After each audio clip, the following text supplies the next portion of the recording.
on another edition of Thursday. I get them all confused. Thursday Q&A. You're not my dad. You're my wife. Thank you for recognizing understanding and clarifying the that. difference between the two. Yes. Yeah, I'm just going to take a second and share the video. And there we go. So welcome everybody as you're tuning in. Welcome to our Instagram people, and this is our Thursday show where we talk about questions that have been submitted by our viewers, people that are watching, and questions that have arisen as we've helped people journey through the spiritual life. And we're all fellow strugglers, struggling to open the depths of our heart and struggling to know the depths of God's heart, not God's plural, G-O-D apostrophe S. That confused me. Okay, that's fine. So our heart is to help people engage in that journey that can feel so overwhelming at times, and hoping to give just little nuggets or an anchor for you to hold on to with all the different topics that have been submitted. So that's what we do. And if you want to take a second as you tune in and share the video, I don't know what you do on Instagram. Do people share the video on Instagram? No idea. I don't know what you do on Instagram. We don't know. So, but this time we've figured out the technological wizardry, how to see the comments on Instagram. And this is so genius. It's mind-blowing. Stunningly obvious. We just have the video use our other phone. On the other phone. So what do you know? We can see the comments now. Nothing makes you feel older than these moments. Yes. When I said, hey, we could just use a second phone. Not like, right. That's right. So welcome to people on Instagram, on YouTube, and on Facebook. And so today's topic, one that it's funny because I think I know you quite well. You're my wife. Yeah. And vice versa. That's fair. That when I saw this topic, I thought, oh, this is a great topic, because this is your last few years wrestling with this topic before the Lord, right? And would you agree with that? I would agree with that. Yes. Yeah. And the topic is essentially how do we dream about the future, right? From a healthy perspective, in a healthy way, yeah. And maintaining a balance between, like, I want this to happen, and your own. How do you balance between?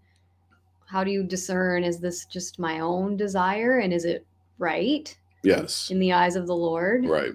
And is this God's desire? Right. How do I figure that out? And how do I? If it is something you think is the Lord and you really want it and it's really not happening, right? How do you maintain for sure your trust, that it's going to happen? How do you maintain your hope?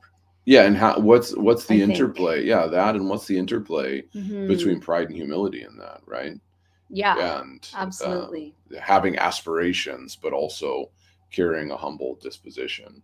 So just seeing Berta jump on. Welcome, Berta. Great to see you. Yes, Carlos, I can see your text. Yes. Hi. Wonderful. Yeah, we can. That's very good. When I look. Yeah. Okay.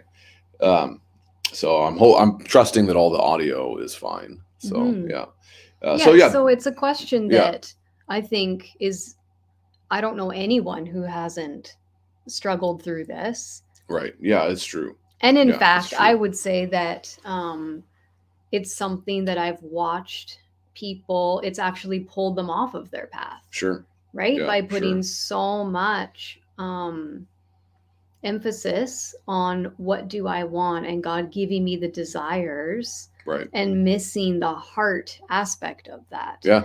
That they've put so much focus on what is my desire, what do I want, what do I need, what do I think is best, that it's actually propelled them maybe towards something it's not propelling them to their potential. Sure. Let's put it like that. Yeah.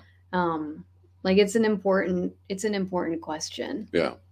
And like everything with the Lord, it always goes back to your heart. Yeah, it always it's points amazing back to how your often that heart. happens, right? It's always heart over circumstance. Yeah. Right? Yeah. It doesn't point to, I don't think the answer, weirdly, the answer isn't found in your external world.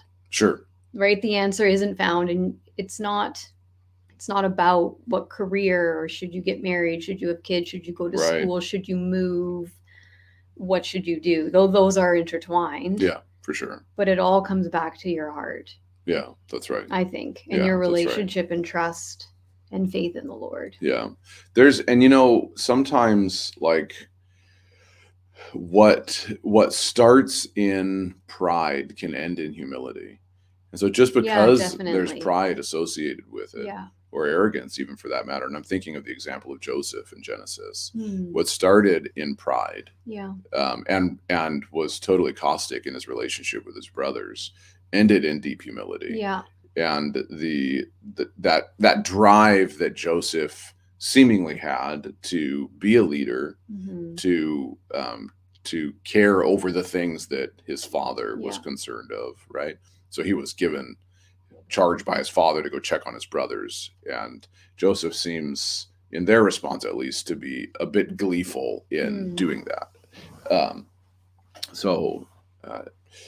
There's that aspect of things, right? And so Joseph starts in pride, but he ends in humility, and that aspiration for his life never really abated in the sense of that he had passion to see something happen, right? Well, and it's worth noting that what he had passion to see happen, he was made for. Yes. Like he wasn't wrong about that. It was good for him to have that passion. Right. He needed to be refined in it. He needed to learn humility. He needed to learn maturity. Yeah. And he's a great example of the Lord being faithful. That's right. To shape him into someone who could actually be effective. Yeah, that's right. And we say like, and then he learned to be humble, and it's all like nice. Well, look at what he had to go through. That's right. That. Yeah. He paid a price. Heavy for cost. That. Yeah, heavy cost for that. But he responded to it. Right. And then look what he achieved. Right. I mean, he literally saved a nation. Yes. From starvation. Yeah. Like multiple nations actually, in fact. Right, an entire region. So he was actually responsible for the health and well-being. Right. Right. And he was successful at doing that. Right. Yeah. Because he responded. Yeah. Yeah. It is. I think the first thing people need to understand is that when you're dreaming for the future, that recognizing passion and a desire to be used by God in some significant way, regardless of what sphere you're talking about, recognizing passion that's not pride. Right. Right.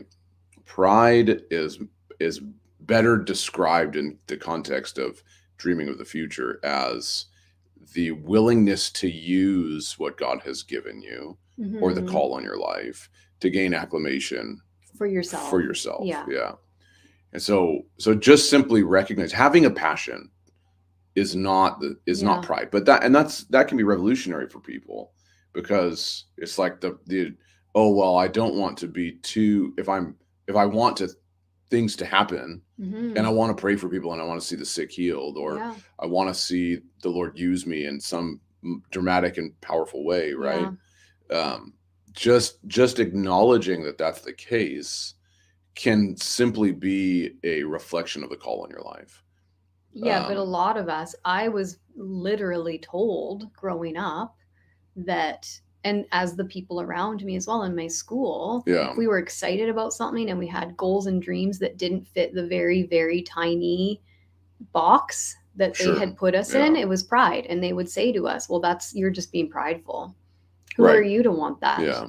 And I know I'm not alone in that. I think that was a wide belief. Right. And a lot of people in churches have been told that. Yeah. That if you want something that is success, sure. Right? Especially something that might make you rich. Right. Like money rich. Right.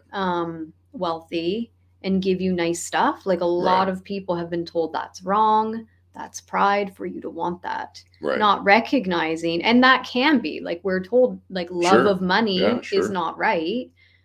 But if you're there, let's be honest, there are people who are gifted to do something, and when they Right. follow that passion, a natural outcome is success and wealth. Well, right? Like, that yes, happens. the meaning you impute to the thing is the problem, not the thing itself. Exactly. Right? Like gold, just as an object, can be seen as reflecting God's glory. Sure. And can be seen as something beautiful and valuable. Yeah. Or it can be seen as something inspiring idolatry or greed. Right? We're the ones who impute the meaning to it. Well, it's the thing, like a coin. If I pull a coin out of my purse, it only has value because as a society, we've decided that it has value. Yeah. Yeah, exactly. So this is frozen, so I'm not sure. Well, we'll hope Instagram is going. So, when I was thinking about this, like, there's not a formula, but here's the formula also. The formula by Erin, trademark. And welcome, by the way, seeing Berta said I wasn't spiritually ready for God to use me here. Yeah, and that, but that doesn't negate the willingness to dream or the ability to dream. You'll never be ready. Okay, no one is ever going to be ready for anything God's leading you into.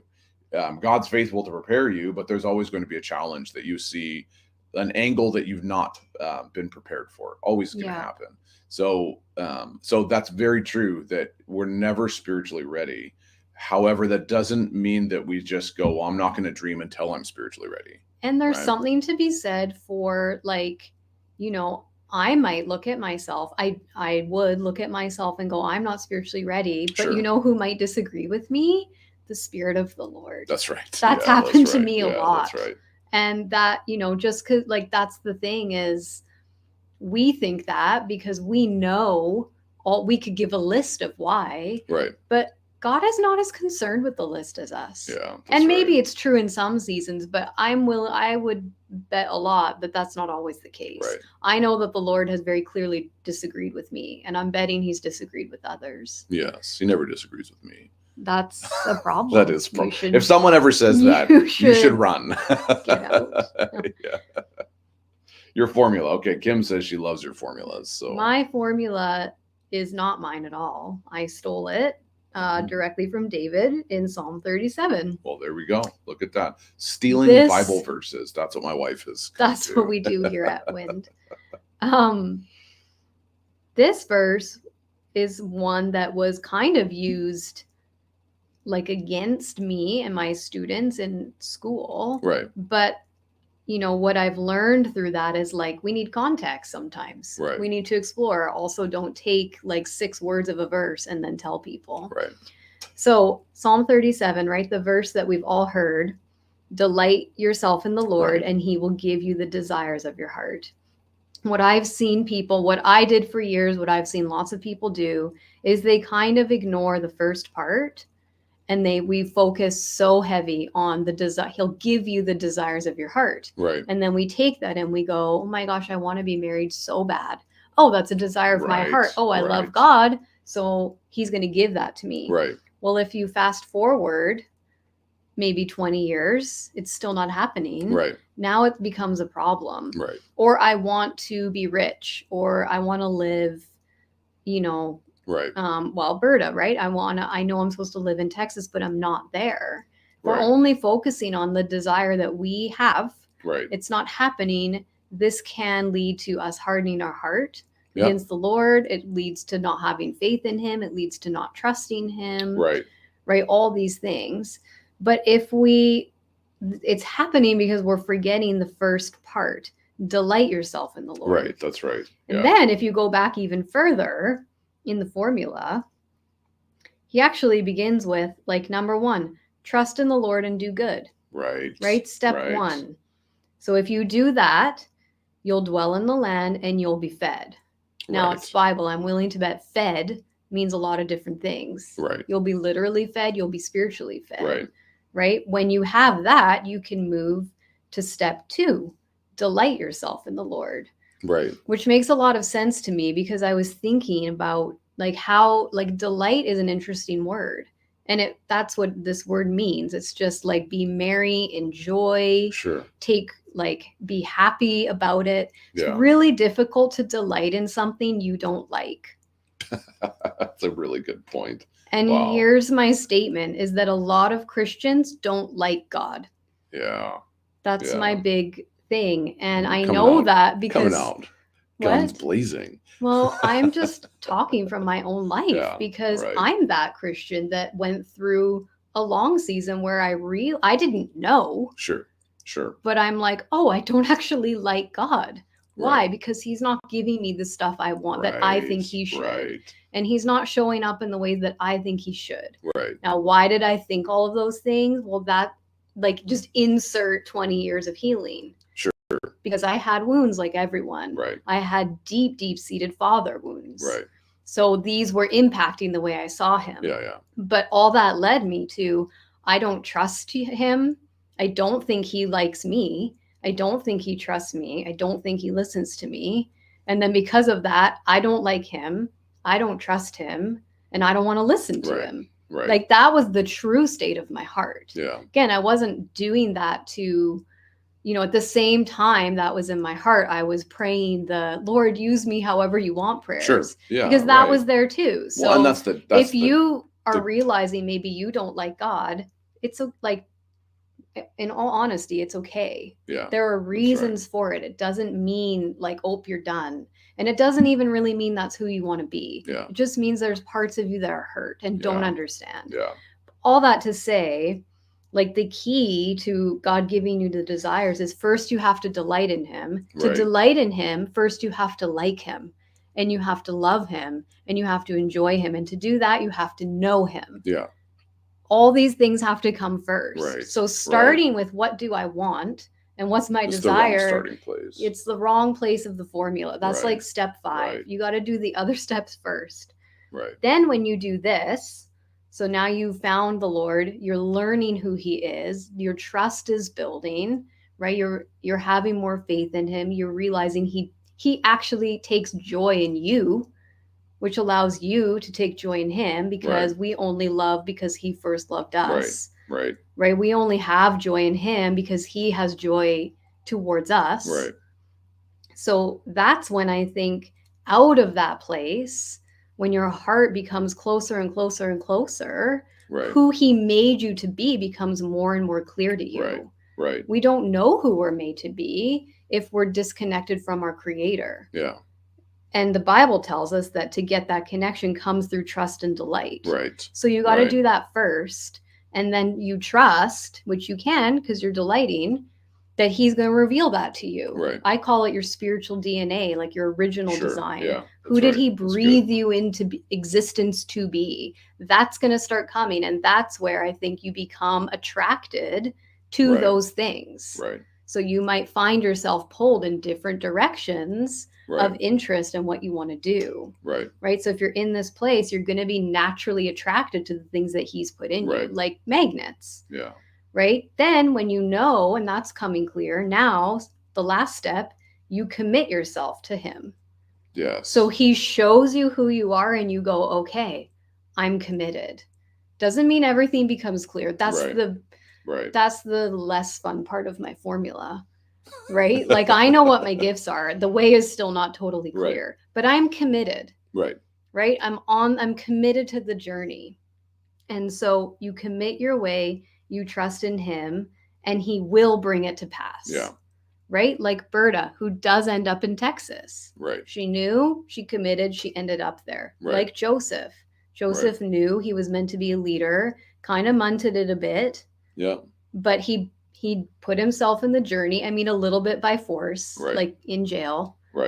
But he learned, he obviously was connected to the Lord. He was interpreting dreams. You can't do that without the Spirit of the Lord.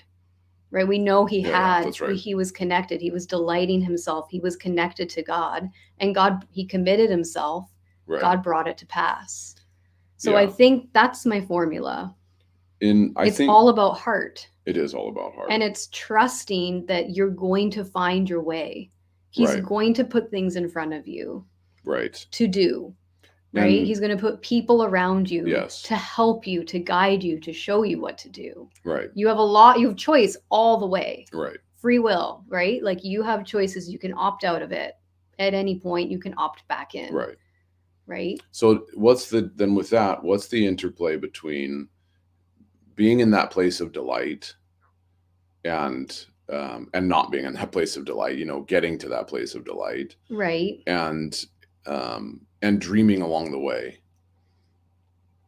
like you were saying, one of the things you were saying, can you dream before you've entered that place of delight?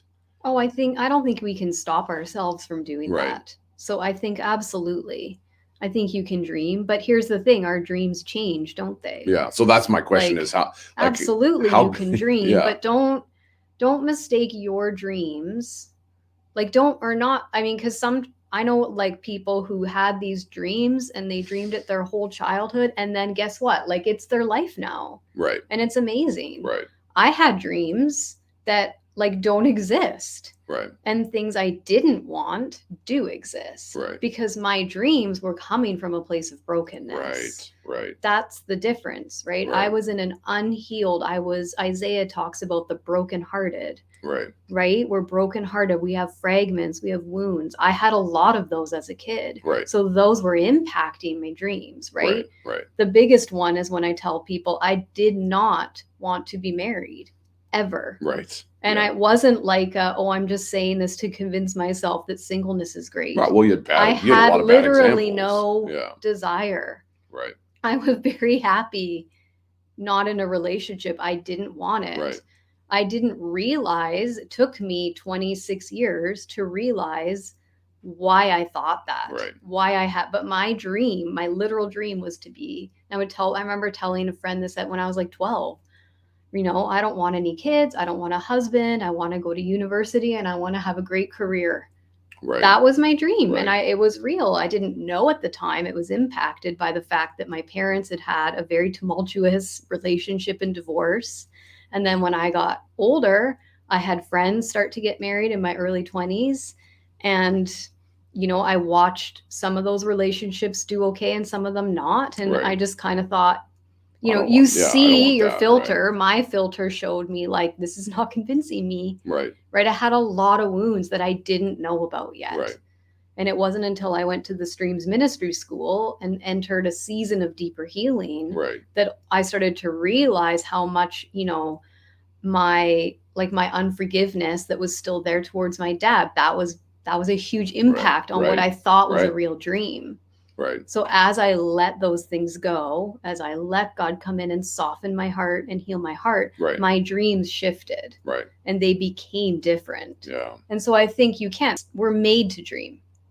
Sure. Like, we're literally made to dream at night, but we're created by a creator. Right. So I think, of course, we're going to have creative thoughts about our future. Right. We're made to seek things out. We're made to desire. Who envisioned you before you were created, right? Right. Yeah. So I think of absolutely dream, but don't assume that your dreams are always representative of exactly like fully who you're made to be. Right. Like recognize that your dreams are influenced by whatever filter you have. Yeah, I'm thinking of you just got to hold them loosely, I think, a little. And I think when we clutch them, right, and then we start to get bitter and we're going, it's not happening. Right. Now you're in a little bit of trouble. Right. Because bitterness leads to hardness of heart against the Lord. Yeah. Which that shuts down your delight. Right. Which shuts down your ability to even come into contact with those deep desires. Right. Like you're spinning down a path that isn't going to serve you well. Sure. I'm thinking about the example of Paul in light of what you're saying. Like Paul, because we have some good insight into Paul prior to him meeting Jesus. Yeah. Right. So before he could ever delight in Jesus, right? He delighted in the law, which he said, he says that emphatically a couple of times, that he was the best Pharisee there was and knew the law like the back of his hand, which is why he became so perfect for interpreting Jesus, right? Right. Through the lens of the law. But he, in his pre-Jesus days, he found himself attracted to some of the same things he did post-Jesus days. Right? Teaching, understanding the law, putting together the system of the Pharisaical thought, and being an influential figure within that school of thought, right? Mm-hmm. And so he found he was attracted to that, obviously, right, because God had created him to be that kind of person, right? Yeah. And then he meets Jesus.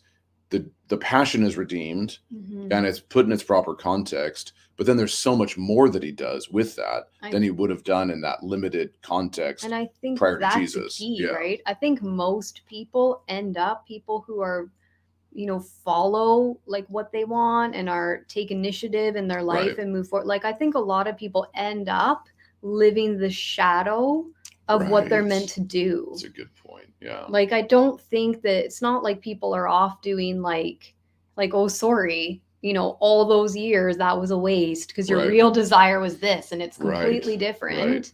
No, but it's like you're living a shadow life. Right. Yeah. Wow, and it is really gonna like mirror it a little bit because the gifts are in you.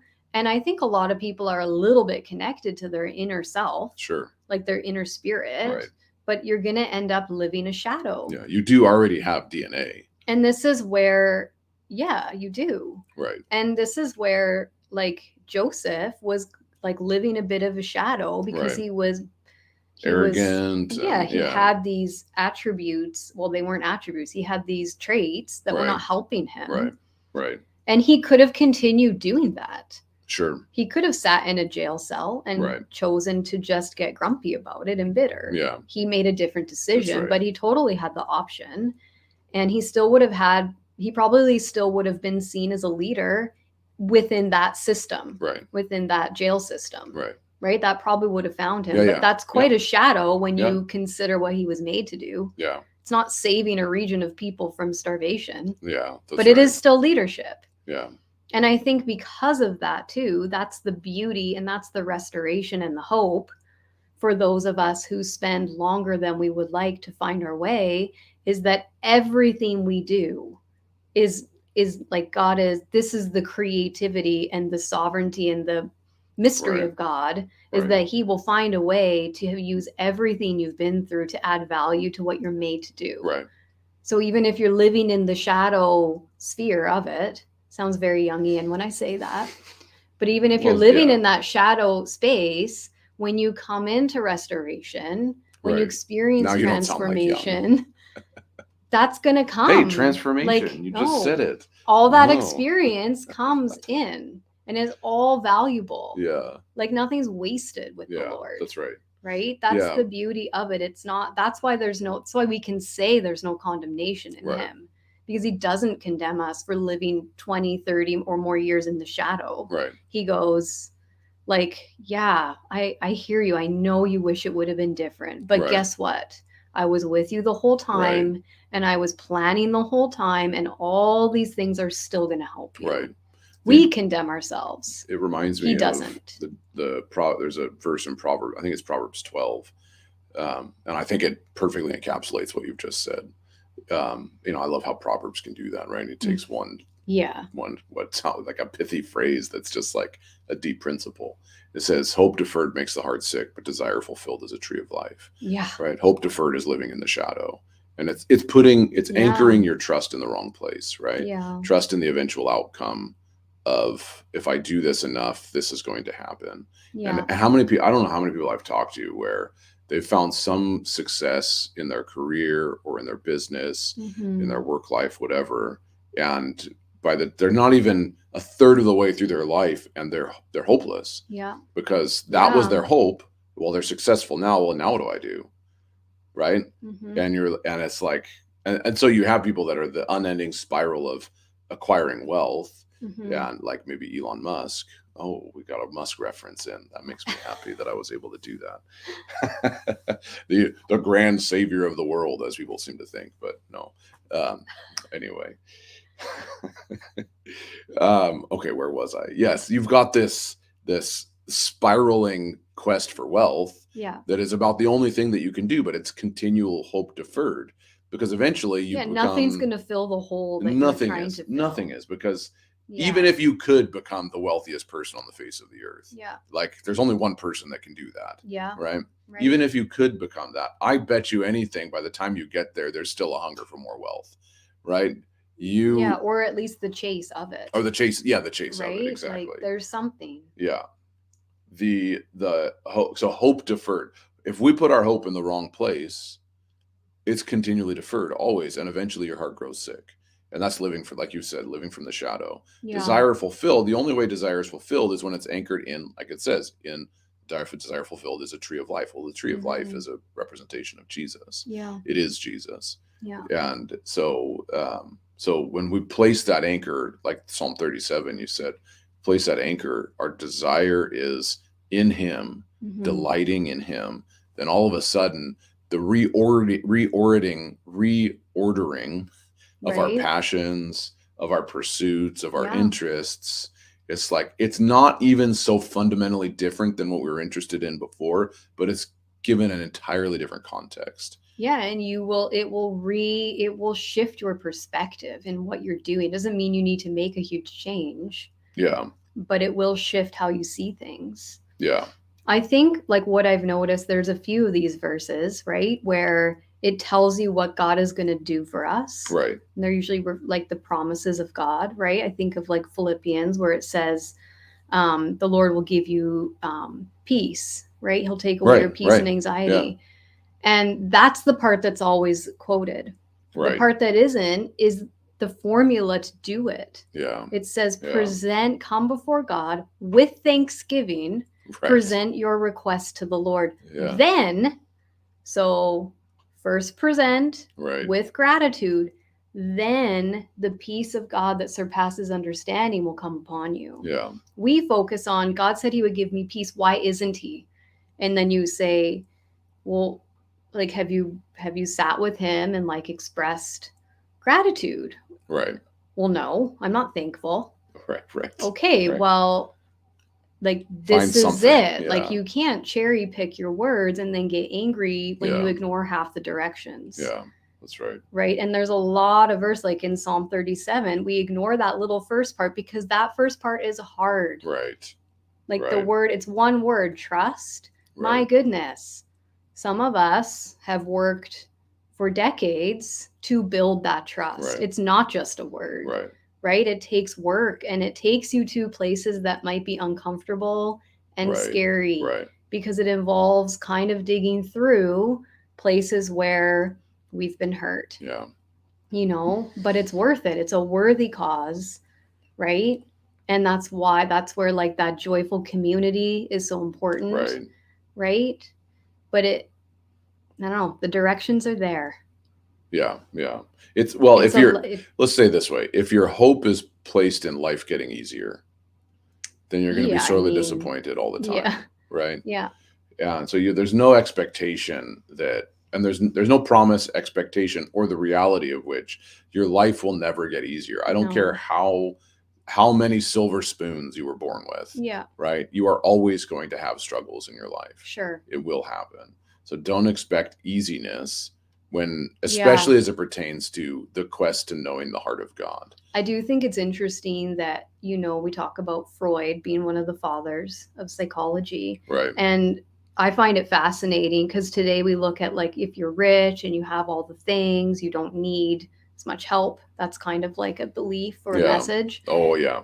But Freud's that I know of, his only clientele, and he had tons, he's quite famous in his day, was all the aristocracy. Right. It was literally the richest people of the with rich. all the privilege and all the money and all the connections and all the wealth, all the things that, like, poor people look at, like me, and go like, well, if I had that connection, these were the people he was working with.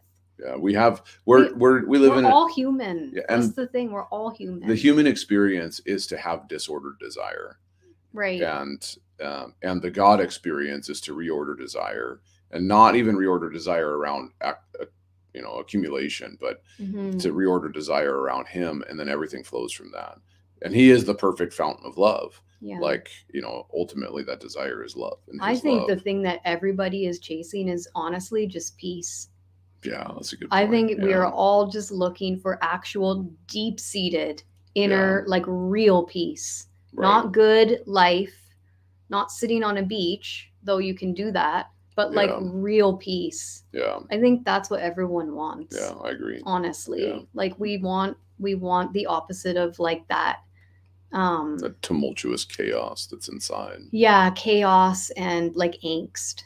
One of my We want favorite an answer to that. one of my favorite quotes that I read in a history book was from an ancient Sumerian tablet. Of course it was. And it said, in the great city where the tumult of men dwelt. And I loved, like, it was literally, this was like a marketplace piece that was placed in the marketplace, right? So the tumultuous city, which is, to me, that so accurately defines what each of our individual hearts are like. We're all a tumultuous city, right? Yeah. And it's the action of God to breathe peace into that tumult, and that's, yeah. So Sean says, Josh, I love your voice. Has your voice sound been tweaked by ... to get it where it is today? Like, I never did anything for my voice, but I'm wondering, here's a question for you, is that whole journey of not wanting to get married, was it my voice that changed that? Oh, absolutely. Absolutely. His voice is totally genetic. Yeah, I think my dad's voice is better. Your dad is like half an octave lower. Yes. Well, it's very similar. When we were in our ministry school, we used phones that were hooked up on the wall. Yeah, remember those? There were no smartphones yet. And so Josh's dad would call sometimes. It was like a communal phone. Josh would be out, we'd answer it, and we would think we'd be like, oh, hey, Josh. Right. No, this is Ken. Yeah. Like, they sound identical. But let's say this. I think it's genetic. If you want a good voice, if you can find, I don't know if there's any recordings of Rob on YouTube. Oh, yeah. Rob Mazza. Rob Mazza, Mazza, or for the Canadians, Mazza. Thank you. But Mazza for anybody else that really knows how to speak English. So Rob Mazza, look up Rob Mazza on YouTube. If you can find something of him, he looks like a cowboy, kind of, and he just has this deep voice that's just beautiful to listen to. I love Rob. He's a good friend of ours and teacher and that kind of stuff. So anyway, I think we could keep talking, of course. I don't even know if we answered the question, but I know we talked about a lot of stuff about that. So just as we're signing off, here's this, you can see here is the new book that we are releasing. It's actually the only copy in existence right now because everything else is being shipped, but this is the proof copy. But it's a new book we're releasing. May 23rd is the release date, called Transformation, Catching a Glimpse of the Beauty of God. It's a book that I've been working on for the last year or so. And so you can find I'll put a link in the comments to see if you want to look at it. I know a number of you that are on the live stream have already ordered it. You can find a link. I think I put a link to order it in the video description, but I can't remember. So I think you did. I think I did. Yeah. So it really, part of our conversation, I think this book sums up a lot of what we tend to talk about. Yeah. Right. I think so. It's not just that, oh, hey, we had a conversation about dreaming, and by the way, we're pitching the book with that. It's just that the things we talk about always dovetail into the life and the journey, the pursuit of God, which is transformation, which is described right in 2 Corinthians 3, I think it is 2 Corinthians 2 or 3, 4 in there, that we're being transformed from glory to glory as we behold the image of Christ. Yeah. And which is really what transformation is all about, is seeing the glory of Jesus and taking hold in our heart and we're becoming like him. So that's the book's all about that. So I would encourage you to take a look at it. If right now we're running a pre-order bonus, if you pre-order it, we will send you one of the Desert Father devotionals. Yeah, the 7-day devotionals. So there it is. And with all these things too, by the way, if finances are an issue for you, just send us a message and we'll work out something. Yeah. Because we don't want cost to be a barrier to you being equipped to know the Father. But with that said, there are very specific costs associated with. It's not necessarily cheap to produce and publish a whole book. So that's there. Check out the link, and if you're so inclined, pre-order it. I think it will be a blessing to you. There's a lot of marrying ancient wisdom with the spiritual journey and the Christian contemplative tradition, and then especially talking about how that informs who we become today, which then informs how we are seen by others and the way that we operate in what we call the spiritual gifts. So it'll be a helpful resource for you. So there that is. Okay, why don't we pray over the people. Carlos says, congratulations. Oh, why thank you, Carlos. Thanks, Carlos. Do you want to pray? Sure. Just general prayer. Well, we talked about a lot, I guess. Yeah. Or if you have a word for someone, sometimes we do that, right? I think I don't have a prayer per se. My prayer for people is, especially people struggling to just find their way forward and move forward, is just like, I think honestly what's on my heart, what I'm feeling from the Father, is really to know, like, Jesus sees you, he loves you, he's not angry with you, and he doesn't condemn you. Yeah. Right? He wants the best for you. He literally has the best for you. Right. And so if there are people feeling discouraged, feeling hopeless, struggling to believe that God believes in you and cares for you, and want to say that it's okay, right? Like, he's not upset by that. Yeah. And I think that there's people feel shame about that. Yeah. And so just to know there are lots of people that understand, and it's all right. But please, like, you're necessary to find your place in the world. Like, there's value in that, right? You are necessary, and you are desired and wanted. Yeah. And so please be encouraged. Please don't give up. You can find your way forward. Yeah, that's right. I think is Sean, are you still on, Sean Witcher? If you're still watching, there's a phrase came to mind as I was considering, is there anything prophetic for anybody? Just a simple phrase. But Sean, if you're still there, just comment, let me know. And I will share the phrase. So, yeah, he is. So the phrase, I was just looking at your name there, picturing Sean.